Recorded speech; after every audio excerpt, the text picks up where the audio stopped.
그 다음 아까 40페이지입니다. 이 40페이지에 있는 거를 내가 아까 별 표시 3개입니다. 이 내용은 우리가 취득할 때 계속 이 내용을 배우는 거예요. 이 가정 절차를 항상 내 머리에 두는데, 첫째가 뭐냐면은 1절이 납세 의무 성립 및 확정이라 했죠. 그럼 성립이 먼저 돼야 됩니까? 용어를 보고 생각해보세요. 내가 안 배워도 알 수 있어요. 성립이 먼저입니까? 확정이 먼저입니까? 성립. 그럼 성립된 근거를 가지고 확정을 짓는 거예요. 성립 다음에 확정. 그럼 확정되면 소멸. 그래서 성립, 확정, 소멸입니다. 성립, 확정, 소멸. 이렇게 됩니다. 자, 그러면 1번이 있는데 납세 의무 성립이라고 되어 있죠. 자, 납세 의무자는 성립, 확정, 소멸을 과정을 거친다. 이때 납세 의무의 성립 기가 시기란 있어요. 세법이 정한 가세 요건을 충족한 때 요거 줄 거면 돼요. 줄 거세요. 자, 성립은 뭐가 충족돼야 된다 했어요? 법에 정하는 가세 요건을 충족해야 성립한다는 거예요. 다시 성립이 뭐라고요? 가세 요건이 충족하는 것을 성립이라고 해요. 요 용어를 머릿속에 계속 두라고요. 성립이라는 것은 가세 요건이 충족하는 거야. 됐죠? 자, 근데 또 추상적이라 말했고, 예를 들어 어떤 사람이 부동산을 취득할 때 요거 있는데 이건 알 필요 없어요. 근데 우리가 여기서 성립이 된다는 것은, 성립은 방금 의미가 가세 요건이 뭐 하는 거? 충족되는 거 있어요. 됐나요? 다시, 성립이라는 말은 뭐다? 가세 요건이 충족되는 것을 성립이라는 뜻이에요. 그럼 이 가세 요건 아까 몇 가지 있었죠? 4종류가 있어요. 4종류. 그 중에서 뭐가 있죠? 무엇에 대해서 가세할까요? 라는 것이 대상이 정해지고, 그 다음에 누가 세금 내야 될까요? 납세 의무자가 정해졌어요. 근데 이 대상과 납세 의무자를 가지고 세액을 산출할 수 있어요? 없어요? 없죠? 그러면 요것이 결정되면 얼마를 부과를 할 거냐? 얼마? 이거를 알려면 세액이죠. 이걸 알려면 뭐가 필요해요? 가세 표준이 필요하다 했고, 그럼 여기에다가 세율을 곱할 거예요. 곱하여서 뭐가 산출할 거예요? 세액을 산출할 거예요. 그래서 이 4가지를 가세 요건이라고요. 근데 성립이란 뜻은 가세 요건이 충족하는 걸 성립이라 해. 근데 성립 시점이 언제입니까? 성립 시점, 다른 말로 성립 시기가 언제입니까? 라고 물을 때는 세액을 산출하는 근거인 가세 표준을 알아야 돼요. 세율은 이미 정해져 있다 했죠. 이것도 이미 정해진 거야. 그러면 결과는 성립 시점을 물을 때는 가세 표준이 결정되는 거, 산정되는 날, 가세 표준이 산정, 가세 표준이 결정되는 날, 이 날을 성립 시기라고 해요. 다시, 성립이라는 뜻은 충족하는 것이 성립이고, 됐나요? 성립 시점을 물으면 뭘 한다? 가세 표준이 산정되어서 세율 적용이 가능하게 된 날. 그리고 성립 시기를 물을 때는 내 머릿속에 뭘 생각해야 된다? 가세 표준이 산정될 수 있는 날이라고요. 자, 그럼 아까 취득세는 한 번 냅니까? 계속 냅니까? 그럼 언제마다 세금을 내야 돼요?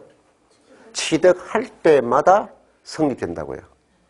그럼 등록 매너세는 내가 돈을 빌려줬어요. 그럼 이 채무자에게 뭔가 저당권을 설정하려고 합니다. 그럼 내 마음만 저당권을 설정한다고 해서 성립된 것이 아니라 등록 면허세를 하려면 반드시 공시를 해야 된다고요. 등기 등록할 때 성립합니다. 라고 해요. 그러면 재산세는 한 번 낸다고 했어요? 매년 낸다고 했어요? 그러면 재산을 가졌다고 해서 성립되는 것이 아니라 지금 올해는 내가 재산이 있는데 다음에는 재산이 없을 수 있잖아요. 그럼 재산세는 매년 내니까 계속 돌아오는 날이 있어요. 그걸 가세 기준 1인 6월 1일이라고 해요. 뭘 한다고요? 계속 내는 세금은 계속 내는 세금은 계속 돌아오는 가세 기준 1이 성립일이고 한 번 내는 세금은 그때마다 성립하는 거예요. 알겠어요?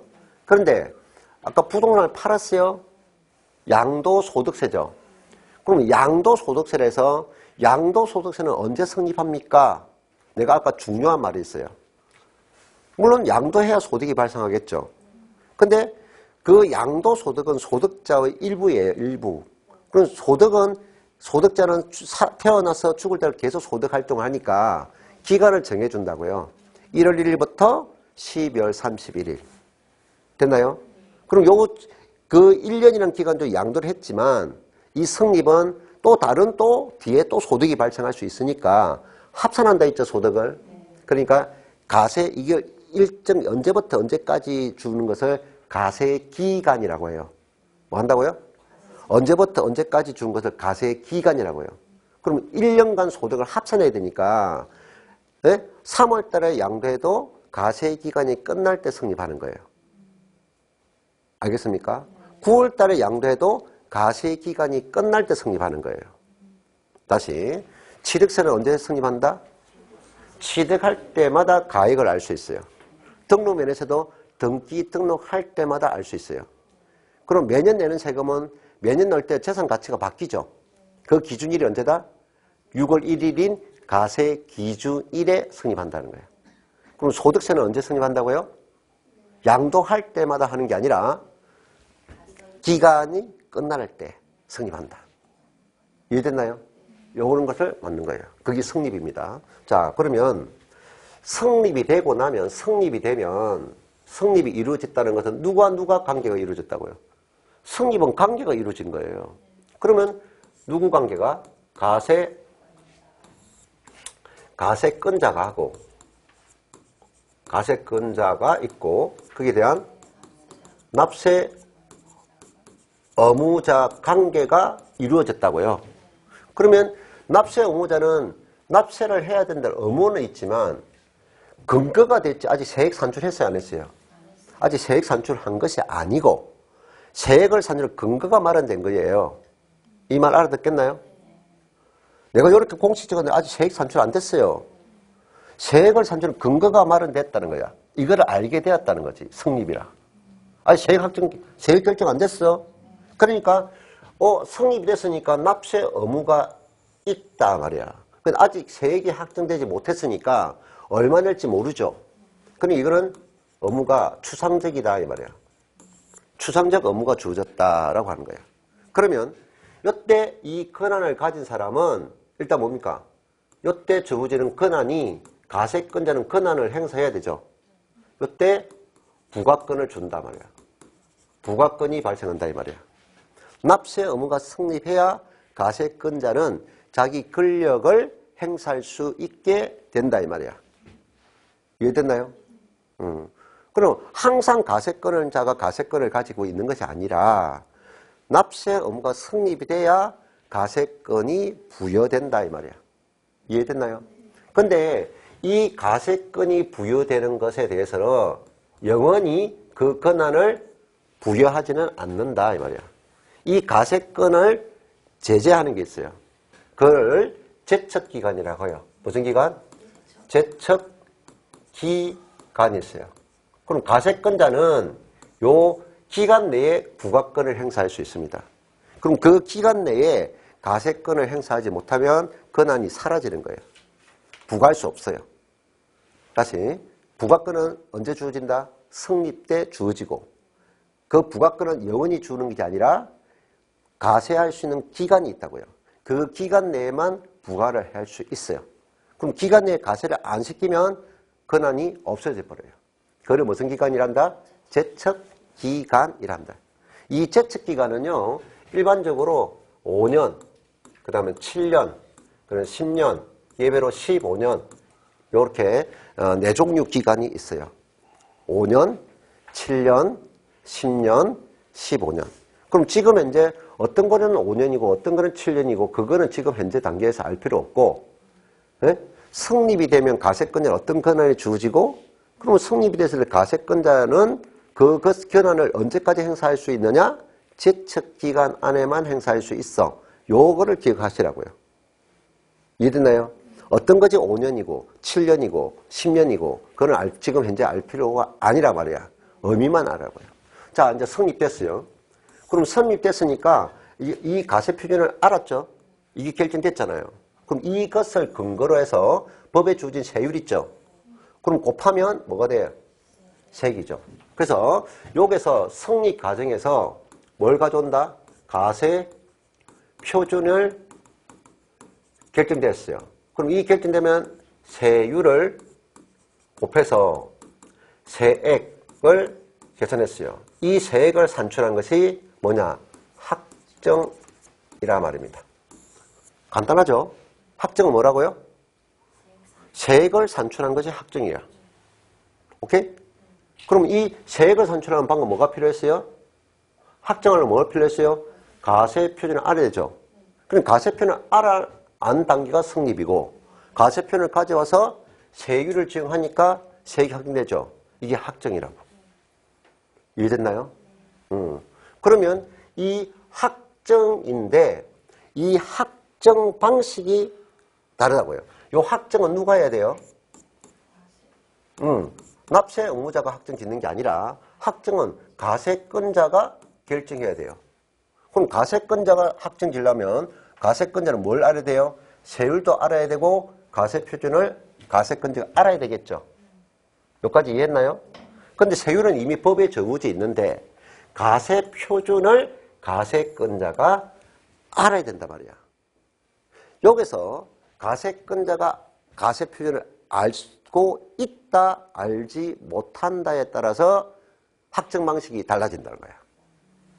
학정 방식이. 자, 그래서 이게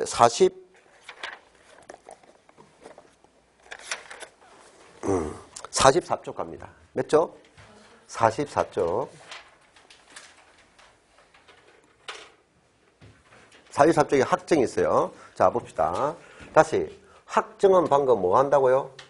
성립 과정에서 결정된 가세 표준을 가져오고 그 가세 표준에서 법률에 주어진 세율을 곱해서 세액을 산출하는 것 자체가 학정이야. 근데 이 학정은 누가 져야 된다? 가세권자가 결정해야 돼요. 그러면 앞에 전제가 여기 누가 존재할까요? 가세권자는 뭘 알아야 돼요? 가세 표준을 알아야 되죠? 그럼 가세권자가 가세 표준을 모른다면 세액 결정할 수 있어 없어? 그럼 가세권자가 가세 표준을 모르면 세액을 산출할 수 없겠죠? 그럼 가세권자가 가세 표준을 모른다고 해서 세액을 부담하지 않을까?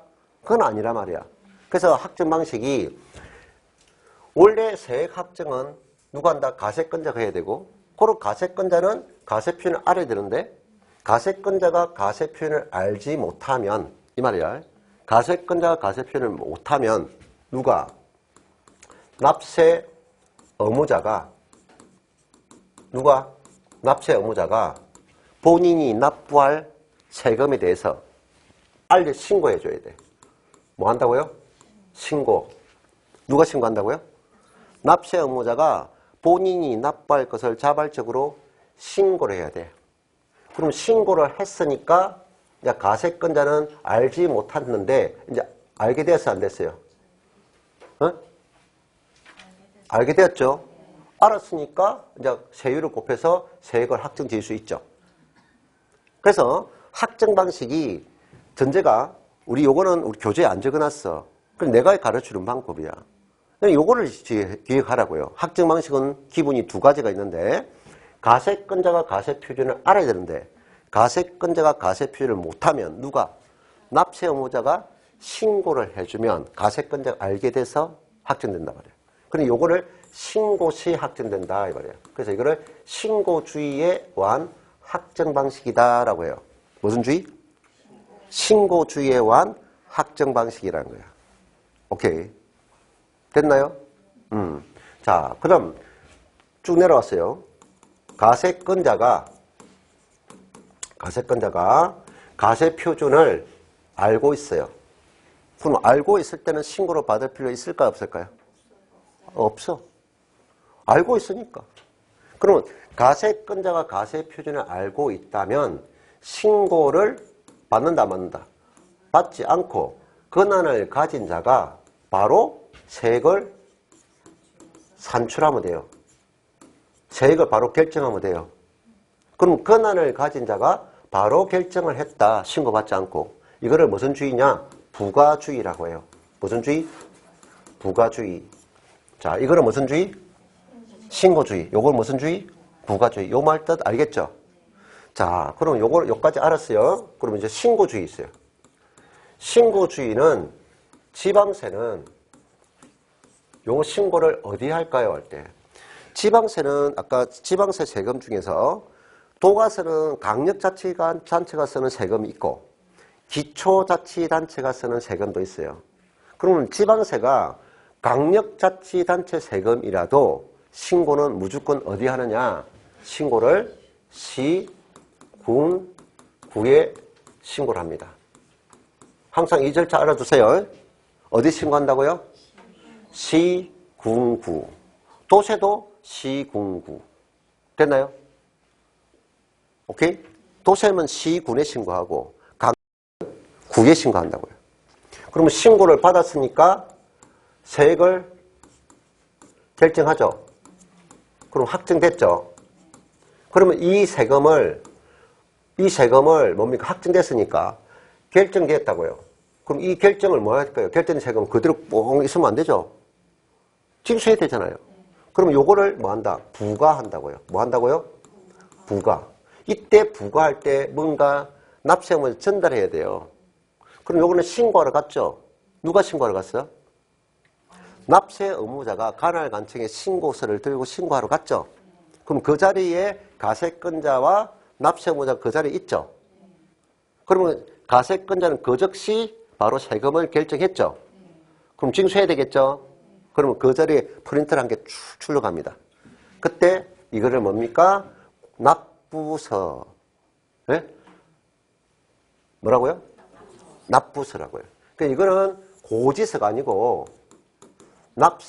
납부서입니다. 납부서. 뭐라고요? 납부서를 전달합니다. 그럼 납부서를 받은 납세 의무자가 주변에 가면 금고에 있어요. 금고에 납부하더라. 자, 이 순서는 암기하라도 절차 알겠나요? 신고되면 확정되고 확정된 것을 부과하고 부과된 세금을 금고에 납부서가 납부되면 세금이 징수되더라 하는 거죠. 이게 부과징수 절차다 이 말이에요. 이해됐나요? 여기 금고가 뭘까요? 금융기관을 금고를 한다고 해요. 그러니까 지방세를 지방자치에 신고했다고 해서 납부세를 세금 결정한 것을 납부를 주고 지방정부에 내는 게 아니라 우체국에 내야 돼요. 우체국이나 은행이나 금융기관에 납부해야 돼요. 알겠습니까? 예, 그것을 이렇게 절차입니다. 신고, 결정, 부과, 납부서입니다. 금고. 자, 그럼 이거는 국세입니다. 국세. 자, 국세는 어디 신고해야 될까요? 시군구가 아니고 세무서. 아까 뭐라고요? 세무서에 신고하는 거예요. 그럼 세무서에 신고하면 세무서 세금 결정하고 역시 납부서 주고 납부서를 받아서 금고에 납부합니다. 근데 국세는 금고에 납부 안 하고 바로 세무서에 바로 납부할 수 있어요. 그래서 우리가 말은 납세라 말을 써요. 지방세는 신고하고 납부한다 말을 쓰고 국세는 신고하고 바로 납세한다 이렇게 말을 써요. 뭐 그거는 큰 차이를 두지 마세요. 중요한 거는 신고주의 세금은 일단 신고를 하고 해야 확정되고, 신고시 확정되고, 그럼 결정되면 부과할 때는 뭐다? 납부서입니다. 됐나요?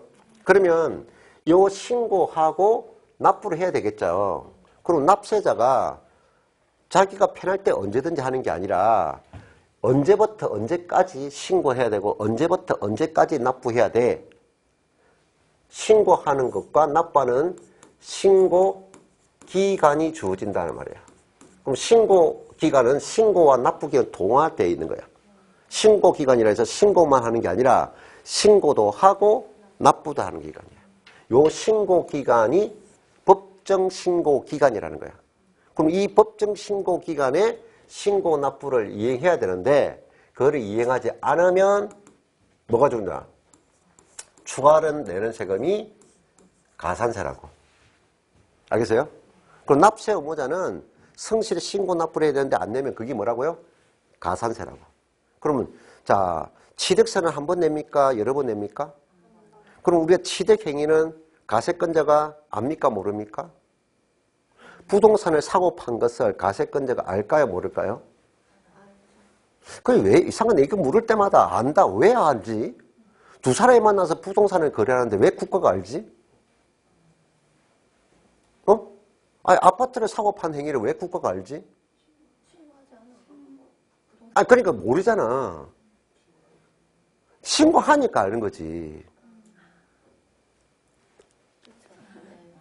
아니, 부동산 사고 판 걸 어떻게 알아?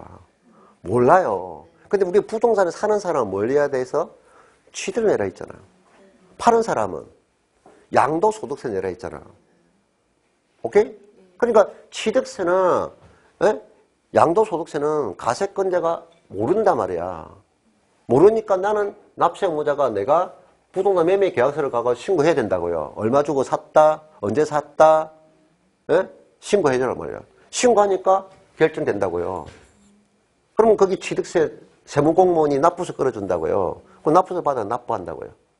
이해됐나요? 양도소득세도 마찬가지. 그러면 취득세는 취득한 날이 있어요. 성립시기. 그날부터 기간을 60일 줘요. 기간을 며칠 준다고요? 60일. 그럼 60일 안에 신고를 하고 납부서 받아서 60일 안에 납부를 해야 된다고요. 그럼 60일 안에 신고 납부 끝내니까 60일 안에 신고했죠. 그럼 납부서를 받았죠. 아직 60일 지나지 않았죠. 네? 그럼 아직 납부 안 해도 돼. 알겠어요?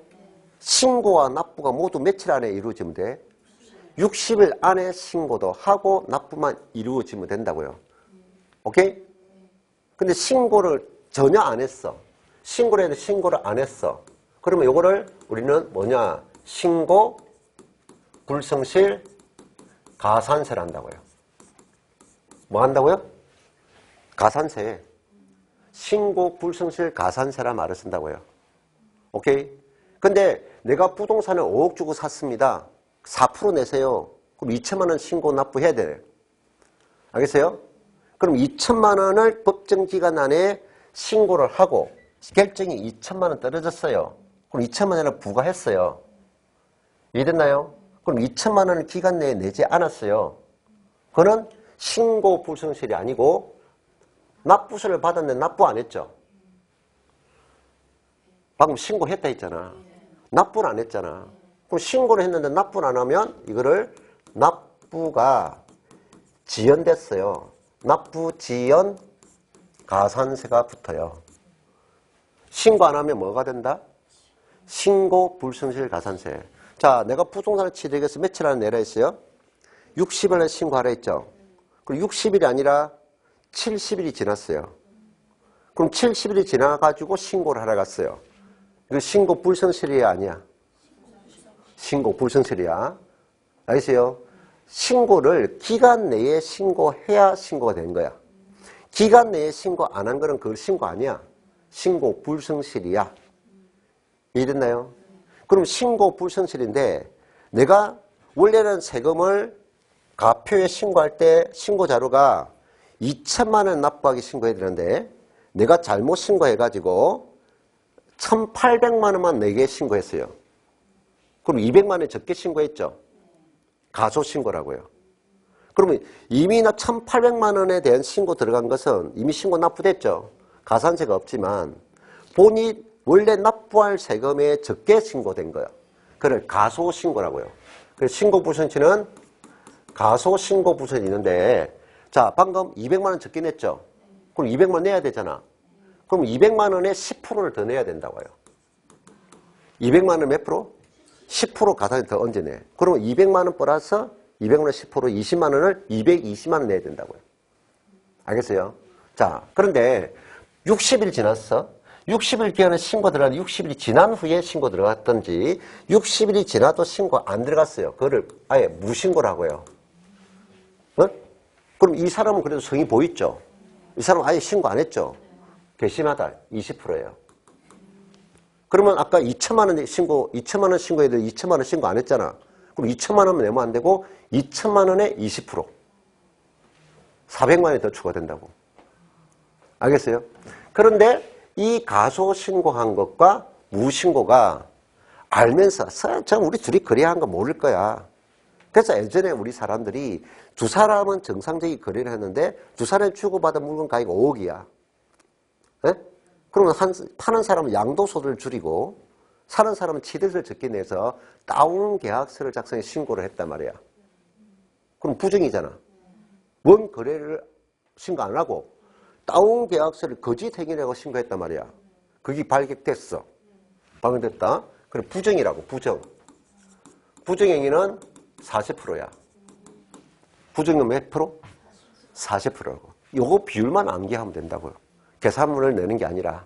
그래서 신고, 부정, 가산세는 뭐가 있다? 가소신고, 무신고, 부정. 요거 있다. 자, 그 다음에 납부 지연 가산세요. 뭘 받아서 납부 안 했어요? 납부서 산 금액을 기간 내에 납부하지 않았어요. 그럼 요거는 법적 이자가 부담됩니다. 뭐라고 해요? 이자가 부담돼요. 그럼 이자는 하루하루 계산되는 거예요. 그럼 하루하루 1일 기준이에요. 1일 하루하루 지날 때마다 10만 분의 22, 0.022%. 10만 분의 22가 부담됩니다. 그럼 이거 계산 문제 아니라 했어요. 요거 맞게 설명했는지 묻는 거예요. 납부 지연 가산세. 됐나요? 요거는 뭐다? 신고 불순실 가산세, 납부 지연 가산세. 자, 있습니다. 자, 그 다음 보세요. 신고주의에 대한 징수입니다. 요거는 절차가 있죠. 신고하고 결정되고 납부서 받아서 부과하고 부과할 때 뭐한다? 납부서. 부과할 때 뭐다? 신고주의는 부과할 때 뭐다? 납부서. 다시 신고주의는 부과할 때 뭐다? 납부서. 그리고 납부서 징수한다. 자, 가세권자가 알고 있어요. 가세표준을. 그럼 신고받을 필요 없다 했죠. 그럼 가세권자가 세액을 바로 산출했죠. 그러면 가세권자가 세액을 산출해 바로 결정시에 확정되죠. 이거는 결정시에 바로 확정된 거야. 그럼 이때 결정한 거를 뭐 할까요? 이거는 납세 의무자에게 신고 절차가 없단 말이야. 뭐 한다? 고지한다고요. 고지서라고요. 자, 차이점 알겠나요? 요거는 뭐다? 납부서고.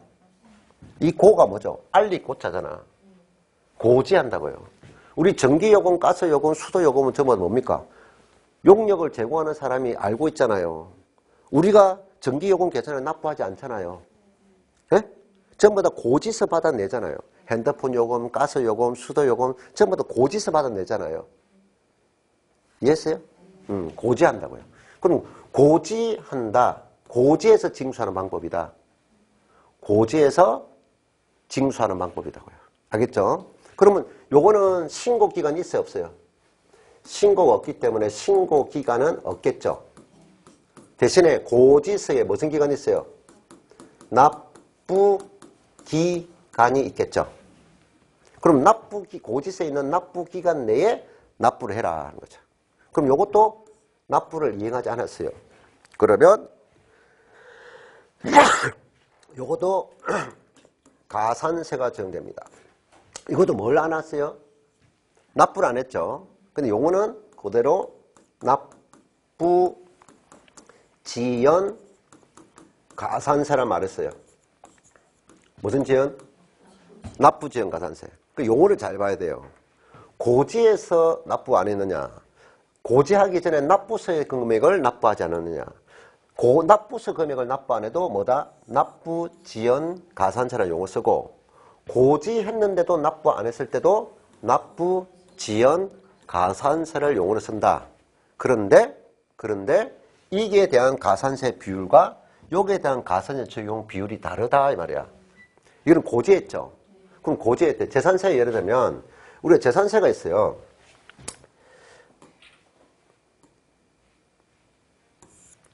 재산세는 7월 16일에서 7월 31일까지 재산세를 내세요라고 고지했단 말이야.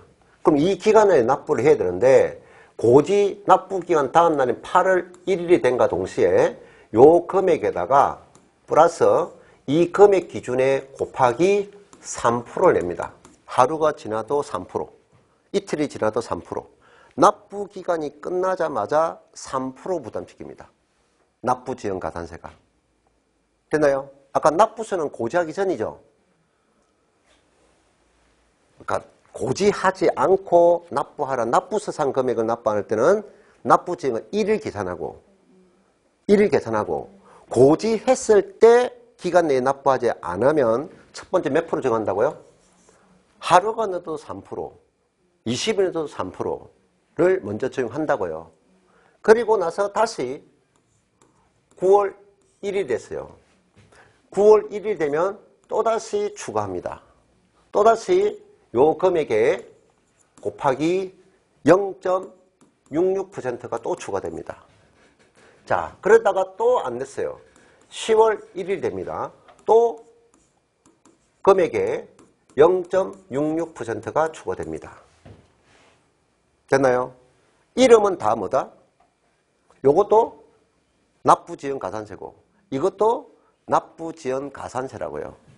그래서 문장을 보고 문맥을 고지한 다음 날에 적용하는 거 몇 프로? 3%도 납부지연 가산세고, 그럼 고지한 다음 날부터 1개월이 지날 때마다 놓으면 그거는 3% 답하면 안 되고 0.66%를 적용합니다. 이해됐나요? 그래서 가산세입니다. 가산세. 오케이? 자, 그런데 우리가 납부서는 무슨 주의죠? 신고를 해서 결정되죠. 신고하는 것을 부과할 때 하는 것이 납부서죠. 그러면 납부서 금액을 납부해야 되는데 지방세는 이거를 신고하고 납부 방식을 징수다 이렇게 말해요. 그럼 이걸 국세는 아까 세무서죠. 신고, 납세 방식을 징수다라고 해요. 지방세, 국세. 근데 신고주의가 아니고 바로 세금을 결정해서 뭐 한다? 고지했죠. 고지에서 징수 방법 있죠. 고지. 그럼 지방세는 일반 우리 전기요금, 가스요금, 수도요금들이 전부 다 고지에 징수하죠. 그럼 일반적인 징수에서 지방세는 이거를 보통 징수라는 용어를 쓰고, 국세는 정부가 바로 부과했다 해서 정부 부과가세라는 용어를 씁니다. 자, 요거 방식을 학정이라고 해요. 자, 여기까지만 우리가 알면 됩니다. 그래서 항상 세금은 뭐다? 성립된 근거를 가지고 학정됩니다. 그러면 부과한 세금을 받으면 소멸되는 거예요. 알겠죠? 네, 오늘 여기까지 하겠습니다. 수고 많으십니다.